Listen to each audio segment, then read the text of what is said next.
বন্ধুরা দেখুন এরা নাচছে, কি জন্য নাচছে বলুন দেখিনি? কেক কাটবে বললে। কেকটা দেখিয়ে দিই আপনাদেরকে। দেখুন মিয়া আমরের থেকে নেওয়া কেকটা। হ্যাঁ, কেমন হয়েছে আপনারা একবার কমেন্টে জানাবেন।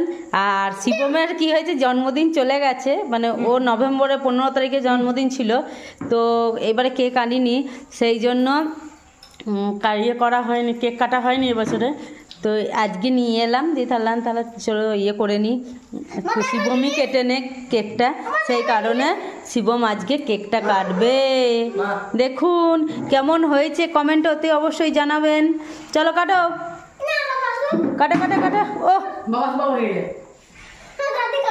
আচ্ছা ঠিক আছে, ওর বাবা আসুক, তারপরে কেকটা কাটবে। আপনারা দেখতে থাকুন আমার এই ভিডিওটি।